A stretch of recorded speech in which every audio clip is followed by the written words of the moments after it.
요한복음에는 총 7개의 표적, 여기 오늘 말씀에 표적이라고 11절에 나와 있는데 총 7개의 표적이 나옵니다. 이 표적이라고 하는 것 요한복음에서는 예수가 그리스도이심을, 메시아이심을 보여주는 증거가 여기 이제 표적 이렇게 나오죠. 우리 출애굽기 3장 말씀에 보면 모세가 하나님께 여쭙죠. 당신 이름에 대해서 이제 모세가 질문을 할 때 하나님은 자신의 이름을 나는 스스로 있는 자니라 이렇게 소개를 하시죠. 근데 여기 이 표적이 그런 뜻입니다. 우리 요한복음에는 나는 무엇이다 이런 표현이 나오죠. 에고 에이미 나는 이다. 근데 그 가로 안에 알맞는 것은 우리 앞으로 계속해서 요한복음을 나누면서 함께 우리가 말씀을 갖게 되기를 원하는데요. 나는 이다. 이것이 바로 히브리어를 헬라어로 번역을 하면 나는 스스로 있는 자니라. 이것을 헬라어로 번역해 놓으면 에고 에이미가 됩니다.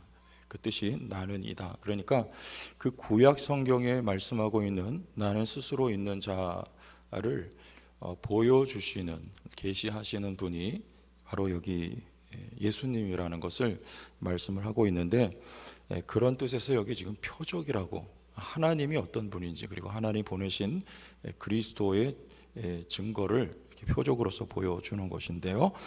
오늘 그 표적 가운데 이 첫 번째 표적이 바로 물을 포도주로 만든 이 사건입니다. 가나에서, 이 가나는 갈릴리에 있는 곳이죠.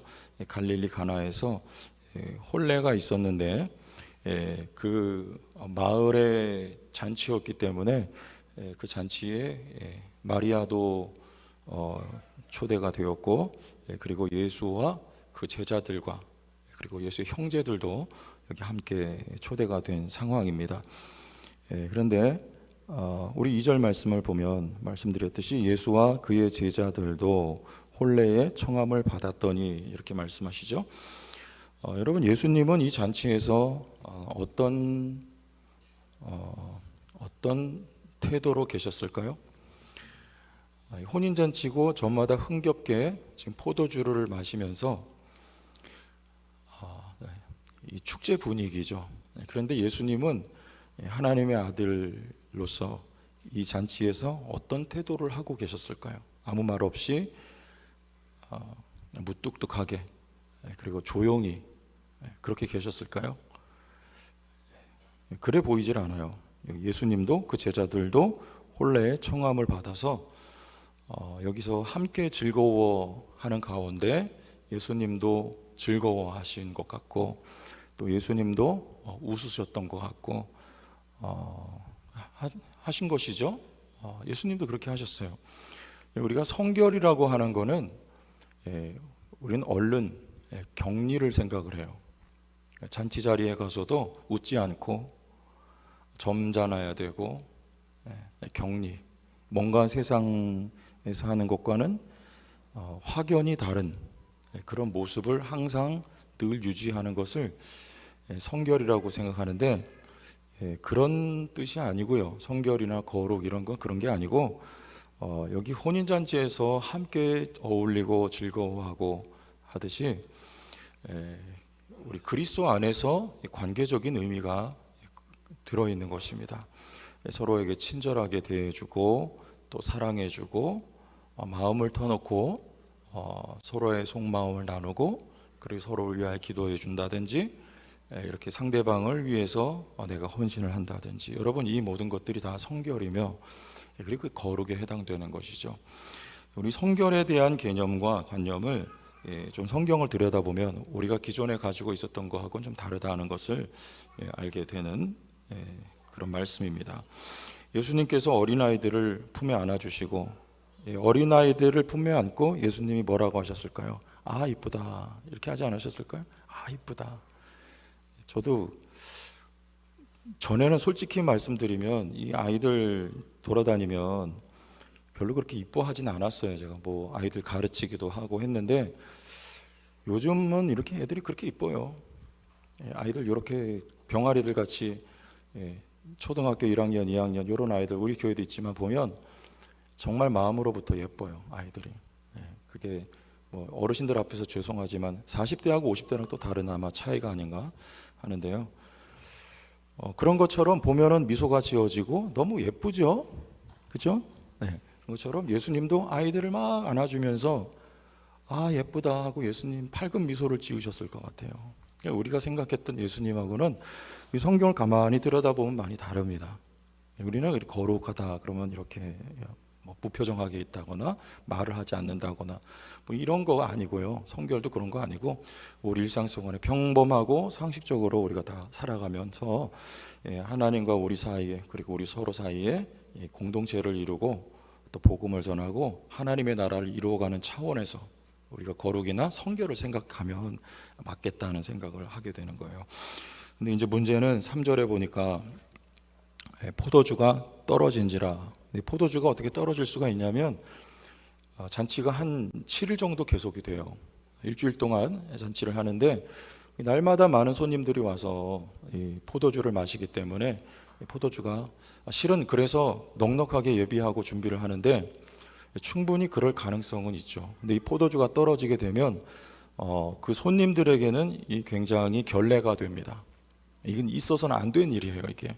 그래서 어머니가 마리아가 아마도 이 혼주하고 어떤 관계성이 있어 보이고 이 손님들을 대접하는 일에 지금 마리아가 관여를 하고 있는 것으로 보여져요. 그래서 이게 지금 포도주가 떨어지자 예수님한테 가서 아들이죠. 예수한테 가서 이런 말을 합니다. 예수에게 이르되 3절에 저들에게 포도주가 없다. 왜 예수님 아들에게 이런 말씀을 하셨을까요? 나가서 심부름 좀 해라. 뭐 그런 말은 아닌 것 같아요. 예수님을 잉태할 때부터 천사에 의해서 계시를 받았고 그가 앞으로 어떤 인물이 될 것이라는 것을 우리가 말씀 살펴봤지만 이미 들어서 알고 있었을 것입니다. 그런데 그 자세하게 아마 구체적으로는 몰랐던 것 같아요. 그래서 그에게 의탁을 하는 거죠.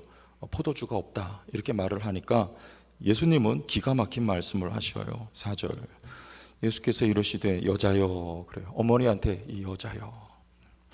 이게 우리 동양적인 사고방식에서는 굉장히 무례가 되는데 당시에 여자여 이 말은 우리 중년 여성 정도 되는 분들한테 아주 점잖고 예의 바른 표현이에요. 여자여. 우리 기도하신 권사님 여자여. 이 무례한 게 아니에요 이게.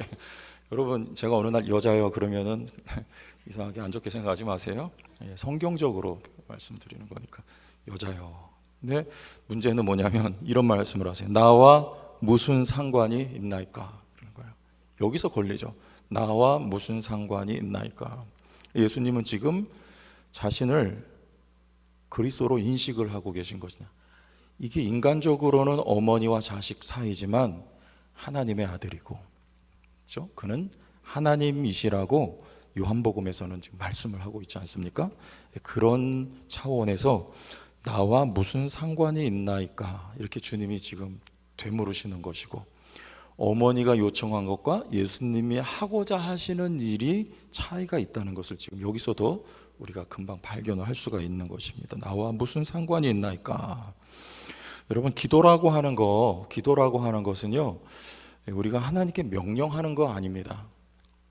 이 어머니가 예수님에게 포도주가 없다. 포도주를 있게 해달라는 거죠. 우리는 기도는 하나님께 명령하는 것처럼 기도하는 경우가 있을 수 있어요. 이거 안 주시면 절대 안 됩니다. 주셔야 됩니다. 그렇게 간절히 기도하지만 그러나 기도는 명령이 아니고 기도는 나의 필요를 내려놓고 순종의 태도를 갖는 것이 기도입니다. 그러니까 내가 이것을 원하지만 하나님의 처분대로 하옵소서. 여러분 이게 기도예요. 여러분의 마음에 소원이 없는 거 아니에요. 소원을 가지고 있어요. 그러나 순종의 태도를 갖는 것. 여러분 이게 기도의 조금 더 성숙한 기도의 모습입니다. 기도자의. 누구 처분대로 하옵소서? 아버지의 처분대로 하옵소서. 예수님 그렇게 기도하셨죠. 주여 이 잔을 옮길 수 있으면 옮기시옵소서. 그러나 아버지의 원대로 되기를 원하나이다. 이게 주님의 기도였죠. 가르쳐 주신 거죠. 우리도 그렇게 기도를 드리면 우리가 크게 실망하지는 않게 될 거예요. 우리가 이게 필요합니다 하고 하나님 앞에 기도하지만 내려놓고 하나님의 뜻대로 이루어 주옵소서. 이 태도가 되는 거예요. 여러분, 그러면 내 것을 내려놨는데 아버지의 뜻이 이루어졌어요. 그러면 나에게 서운한 것이 올까요? 그렇지 않아요. 아버지의 뜻이 이루어지고 하나님의 처분대로 우리가 우리에겐 그런 표현 써도 돼. 하나님 앞에서는 하나님의 처분대로 우리가 처분이 된다 하여도 우리는 서운하지 않고, 우리는 소외감을 느끼지 않고, 우리는 오히려 하나님이 우리를 위해서 일하셨다는 거에 대해서 찬송을 드리게 될 것입니다. 여러분, 이게 기도예요. 우리 그런 기도를 드려야 돼요. 몸이 아팠어요. 하나님 낫게 해주세요. 들어주실 수 있어요. 고쳐주실 수 있어요. 그런데 아버지의 원대로 되기 원합니다. 여러분, 우리가 여기에 있으면 돼요. 하나님이 고쳐주시기도 하시고 또 조금 더 길게 가져가실 수도 있고 아닐 수도 있어요. 그런데 하나님이 우리에게 대한 당신의 뜻이 이루어지는 것은 우리 모두에게 여러분 복이 됩니다. 믿으세요? 우리 그렇게 기도하면 돼요. 여기 지금 그랬더니 마리아가 금방 바뀌죠. 우리 5절로 가봅니다. 5절. 그의 어머니가 하인들에게 이르되, 같이 읽어요. 너희에게 무슨 말씀을 하시든지 그대로 하라 하니라. 이렇게 뭐라고요? 너희에게 무슨 말씀을 하시든지 그대로 하라. 앞에는 어땠어요? 물이 다시 포도주가 떨어졌습니다. 이거 해결해 달라는 거죠. 근데 이제 바뀝니다. 예수님의 한마디 말씀을 듣고 내 때가 아직 이르지 아니하였나이다. 여기서 뭔가 심상치 않은 것을 느끼고 하인들에게 말하는 건 무슨 말씀을 하시든 그대로 하라 하니라. 여러분, 우리의 기도가 이렇게 변해야 돼요. 하나님이 어떻게 하시든 그대로 따르겠습니다. 순종하겠습니다. 원하나이다. 아버지의 원대로 되기를 원하나이다. 이렇게 바뀌어야 되는 거죠. 우리의 기도 생활이. 우리 4절에서 예수님의 이 때라는 말씀을 하셨습니다. 내 때가 아직 이르지 아니하였나이다. 그러니까 예수님 자신도 철저하게 지금 하나님의 시간, 하나님의 때를 기다리시면서 짠 하고 등장하셔서 얼마든지 뭔가를 하실 수 있고 사람들에게 빨리 인기를 끌어낼 수 있었지만 예수님은 그리하지 않으시고 하나님의 뜻에 철저하게 순종하는 자세로 예수님부터가 사역의 길로 향하셨다는 거예요. 내 때가 아직 이르지 아니하였습니다. 여기서 때라는 건 하나님의 영광을 드러낼 때예요. 그런데 오늘 이 사건에서도 오늘 말씀의 11절에 그의 영광을 나타내시며 했지만 아직 여기서는 범위가 좁습니다. 범위가 좁고 궁극적으로 예수님께서 십자가 위에서 죽으심과 부활로서 하나님의 영광을 궁극적으로 드러내실 그 때를 지금 말씀하고 있는 거예요. 여기 내 때가 아직 이르지 아니하였습니다 라는 것이죠. 여러분, 여기서 이 때라고 하는 것은 하나님께서 일하실 때죠. 하나님께서 일하시는 때까지 지금 주님은 기다리시는 것입니다. 우리가 이렇게 상처가 생기면 거기 딱지라고 하나요? 그 생기잖아요. 그러니까 그게 왜 생기냐면 피부가 그냥 그대로 노출이 되어 있으면 감염이 되죠. 그러니까 하나님께서 참 기가 막히게 만들어 놓으신 거예요. 그 피딱지가 생겨서 그게 속에서부터 새살이 생겨서 피부가 될 때까지 막아주는 역할을 하죠. 근데 우리 어릴 때는 어떻게 해요? 저 같은 경우는 그거 이렇게 뭔가 답답하고 거추장스러우니까 그 손가락으로 떼거든요. 그러면 이게 잘 낫지를 않아요. 또 생겨요. 또 떼면 또 생기고 계속 그래요. 근데 그러지 말고 조금 기다리면 어때요? 안에서 살이 점점 새살이 돋아서 떼지 않아도 언제 없어졌는지 모르게 씻고 나보니까 그냥 그게 싹 떨어져 버리죠. 그렇게 하면 돼요. 여러분, 우리에게도 하나님의 때가 다 있습니다. 근데 그 때가 될 때까지 기다리는 게 어려워요. 그러니까 우리가 자꾸 뭔가 하려고 그러거든요. 그러면 이게 하나님의 일이 점점 멀어져요. 우리가 뭔가를 하기보다도 하나님의 때를 우리가 기다릴 수 있어야 돼요. 그 인내가 성령의 열매입니다. 기다려야 돼요. 그러면 점점 하나님의 역사가 차올라서 여러분이 원하는 것보다 더 좋은 것을 하나님이 역사해 주시는 것입니다. 이 원하는 게 있어요. 원하는 게. 이게 되고 싶어요. 어떻게 됐으면 좋겠어요. 자녀들이 어떻게 되면 좋겠어요. 좀 이 자리에 어떻게 자리가 돼가지고 좀 이렇게 일이 됐으면 좋겠어요. 근데 기다려야 돼요. 1년이고 2년이고 3년이고 하나님이 기도하면서 기다리세요. 때가 되면 하나님이 그걸 이루십니다. 하나님의 방법으로. 그러면 그게 여러분 하나님 앞에 감사가 되고 하나님 앞에 마음에 하나님의 살아계심을, 하나님이 역사하심을 우리 속에서부터 고백드릴 수 있는 날이 여러분에게 옵니다. 예수님께서 그때를 기다리시는 거예요. 아버지의 때를 기다립니다. 무슨 말씀을 하시든 그대로 하라 하니, 여러분 이 하인들이 어떻게 합니까? 참 이게 기특하죠. 순종을 해요. 그리고 6절을 보세요. 6절. 거기에 유대인의 정결 예식을 따라 두세 통 드는 돌 항아리 6이 놓였는지라. 자, 이제 이 물을 가져다가 이 항아리에다가 7절에 보니까 물을 채워요. 그래서 채워서 이 물을 연회장, 그 연회를 책임지고 있는 책임자에게 갖다 주고 손님들에게 나누어 주어라. 그래요. 그러니까 어떻게 됩니까? 이 물이 포도주가 되죠. 근데 여기 정결 예식을 따라 돌 항아리 6개입니다. 이게 뭐냐면 손을 씻고, 항상 우리가 음식을 먹기 전에 유대인들이, 예수님이 제자들이 손 씻지 않고 음식을 먹을 때 그것을 보고 힐난하잖아요.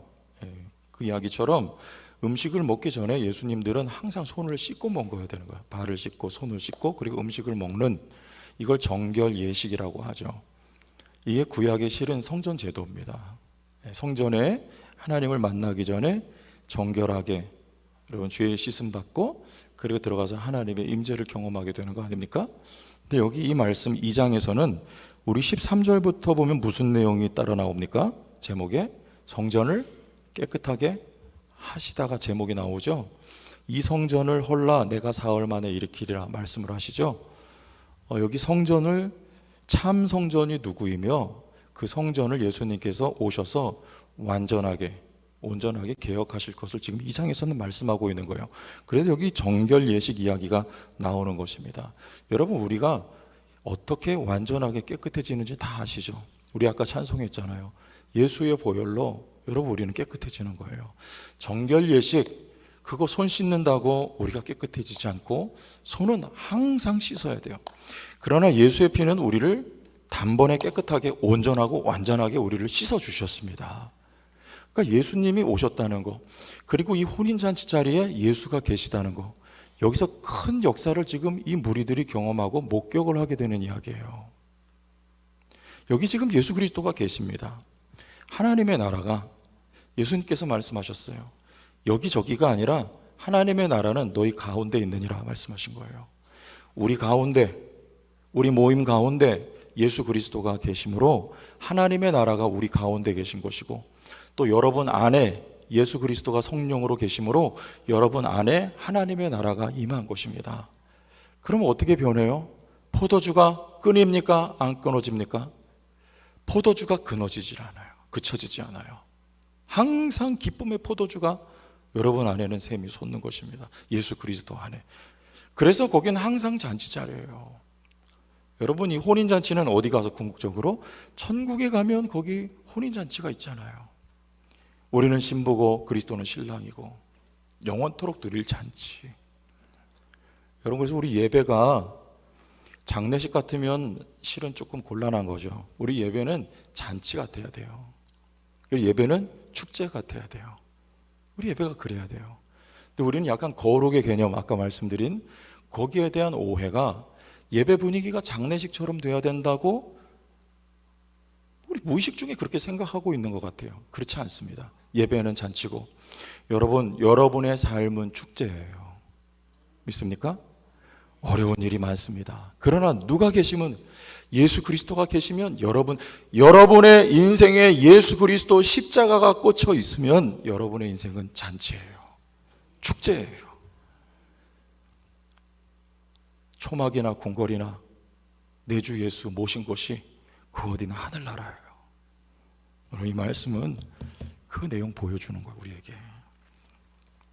마태복음 26장 27절 28절 가봅시다.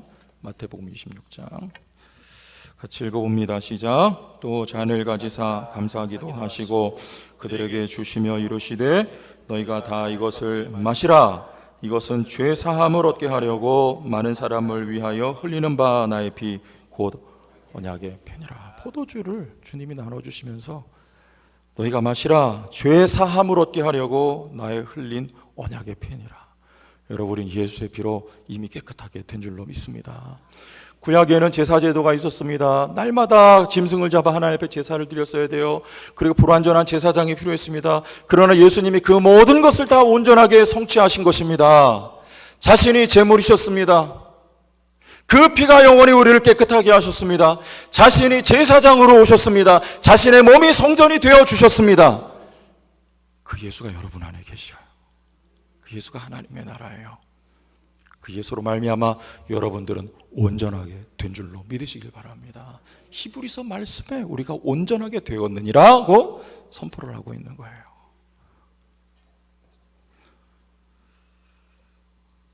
물이 변하여 포도주가 됩니다.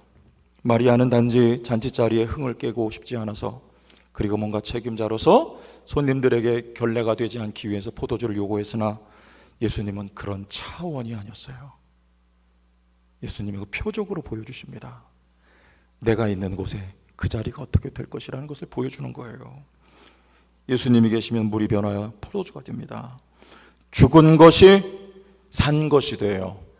생명 없는 것이 생명 있는 것으로 바뀌어버려요. 예수 그리스도가 계실 때 그렇게 돼요. 마라 사건 다 아시죠? 출애굽기 15장에 마라에 하나님이 쓴물을 만났어요. 근데 거기다 뭘 집어넣으라고 하세요? 한 나무를 가리키세요. 그리고 그 나무를 던지라 하세요. 그 쓴물에 나무가 던져지니까 단물이 돼요. 여러분의 인생이 쓴물 같은 인생이었습니다. 우리 예수 만나기 전에, 예수 알기 전에 쓴물 같은 인생이었습니다. 그러나 우리의 인생이 십자가가 던져져서 단물이 된 거예요. 얼마나 단물이 됐습니까? 예수 만나고, 예수 믿고, 예수 위에 살아가고, 예수 모시고 살아가는 우리 인생이 얼마나 단물로 변했습니까? 지금 변해가고 있습니까? 그런데 거기에서 지나가서 우리 에스겔서 말씀을 보면 이런 역사도 있답니다. 에스겔서 37장 4절 37장 4절 같이 읽습니다. 시작. 또 내게 이르시되 너는 이 모든 뼈에게 대언하여 이르기를 너희 마른 뼈들아 여호와의 말씀을 들을지어다. 5절 주 여호와께서 이 뼈들에게 이같이 말씀하시기를 내가 생기를 너희에게 들어가게 하리니 너희가 살아나리라. 아멘. 생기가 들어가게 하리니 예수 그리스도가 생명이십니다. 그 생명이 여기 잔치자리에 계시니 여러분 그 생명의 역사가 시작되는 거예요. 물이 포도주로 변하고 죄의 씻음을 온전히 받게 되고, 여러분 우리에게 하나님의 성령을 하나님이 주시고, 여러분 쓴물이 단물로 바뀌어지는 역사가, 하나님의 말씀이 마른 뼈에게 생기를 주시는 역사가 여러분의 인생인 줄로 믿으시길 바랍니다. 그런데 이 생기가, 이 생수가 에스겔서 47장 1절에 보니까 이렇게 확장이 됩니다.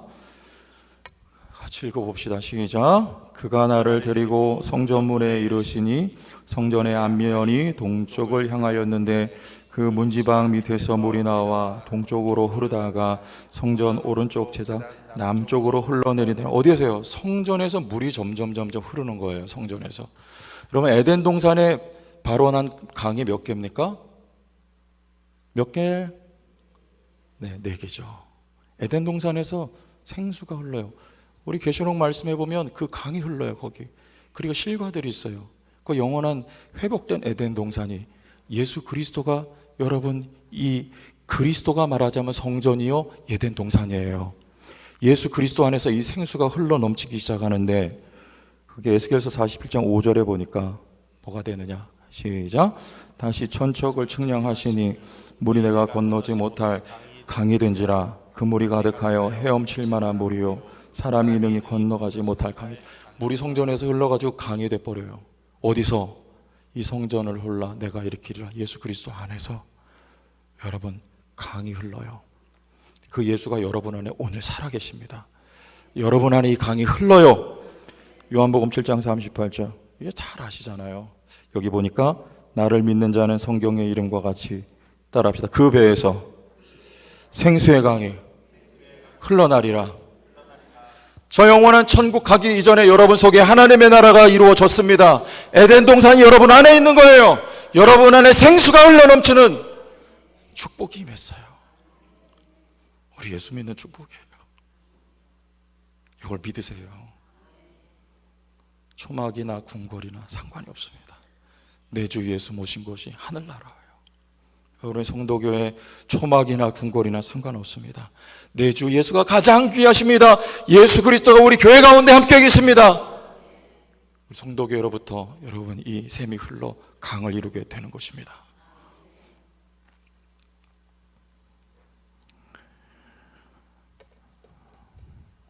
자, 그러니 우리 마리아가 예수님께 기도한 것과 하나님이 예비하시고 주시고자 하는 것 여러분 얼마나 큰 차이가 있습니까? 마리아는 그냥 포도주 하나, 자기의 체면, 필요. 그러나 우리 하나님은 놀랍습니다. 우리 11절 예수께서 같이 읽어요. 시작. 예수께서 표적을 갈릴리 가나에서 행하여 그의 영광을 나타내심에 제자들이 그를 믿으리라. 자, 그럼 이 표적은 지금 누구를 위해서 행하신 것입니까? 제자를 위해 하신 거예요. 예수님은 제자들 앞에서 우리 지난주에 택하셨어요. 그리고 그 제자들을 데리고 다니면서 제자들을 위해서 이 표적을 행하셨습니다. 왜?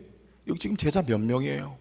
지금 잔치에 얼마나 많은 사람들이 있었고 더 많은 사람들이 주님을 기대하고 있을 텐데 예수님은 이 제자들을 위해 이 기적을 일으키십니다. 예수님은 한 분이셨어요. 그러나 이 제자들은 작은 예수가 돼요.